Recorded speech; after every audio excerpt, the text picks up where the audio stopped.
Alright guys, so today I'm going to be going over my controller and camera settings on FIFA 23. I've already played over 50 games, so yes, the game's already been out a day, but I feel like I have played quite a lot, enough to give you my camera and controller settings and what's been working for me so far. So first I'm going to start with camera settings. Or sorry, first I'm going to start with controller settings. So of course, as a competitive player, I have the competitive master switch on. I'd recommend everyone having this on, and I believe in certain game modes on Ultimate Team, it might just be on anyway. So these are kind of not important, but when we go down to through pass assistance, is the first custom controller setting here. I have this on semi. Now the other option is manual. With manual, I feel the passes can go a little bit wayward. So I think semis are kind of a good balance between where you aim it and the game assisting you with your through passes. Now on to the FIFA trainer. I have this on hide. I think it's very annoying if it's on show. A lot of times the game, as it says in the description, will provide you with hints and tips during the matches. It just gets a little bit distracting.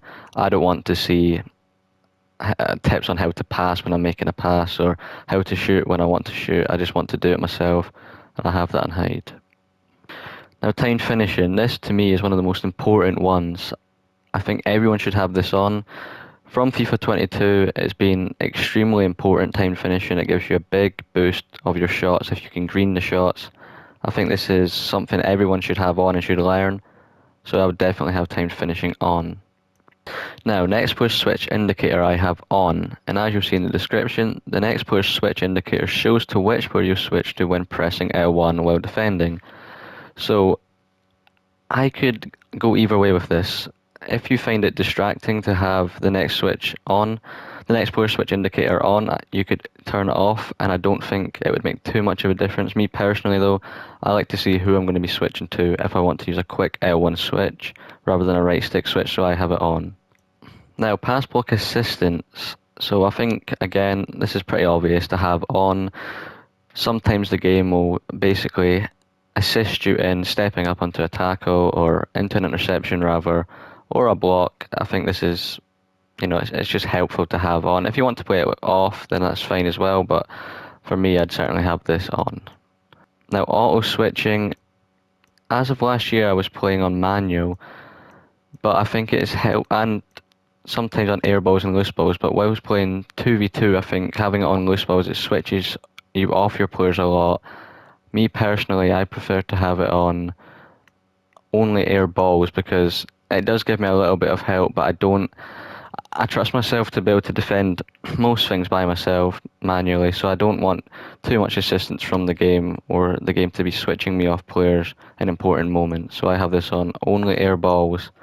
But if you're not as confident as me defensively, you could use on air balls and loose balls. For my auto switching move assistance, I have this on low. As you can see by the description, it says auto switch move assistance will keep the player you auto switch to moving in their current direction for a period of time. So essentially, the player will move for a little bit of time. He won't move too far, which I'm happy with. And if you have this on high, he will move for a longer period of time. So I have this on low.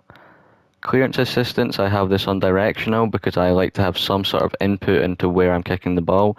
If you have this on classic, I think it's fully assisted on classic. So essentially you could be aiming it one way, but the game could assist you in kicking it essentially the other way. So I have this on directional. It is somewhat assisted, but it does take into account your direction you're kicking the ball. Now, player, this is more of an advanced move in the game. This is when you hold the left stick and the right stick together to right stick switch onto a player and move him whilst the AI controls the ball for you. This is used a lot in pro games, I would say. A lot of people don't really use it, but I feel you should definitely have it on, and if you could maybe learn something, if you could maybe learn how to use this, then it'd be very effective for you, so definitely have this on. Now, icon switching, for some reason I have this on, but it will be going off. This is a weird way of switching, essentially. I don't really use it. I think it's when you click in the right stick, it gives you options to maybe move up or right or left, depending on what player you want to switch to. It's not really viable, so I'm going to turn that off.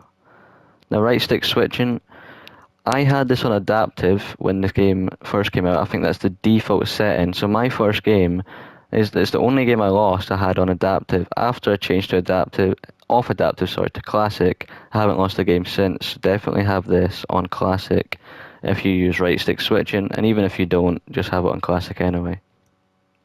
Now, right stick switching reference. I use player relative, so this is the relative to the player I'm controlling. If I'm controlling a striker and I want to switch to the left mid, for example, I would just flick to the left. Whereas if it's ball relative, the ball will act as the center point of the reference for any right stick switching, as you can see in the description. So definitely have this on player relative.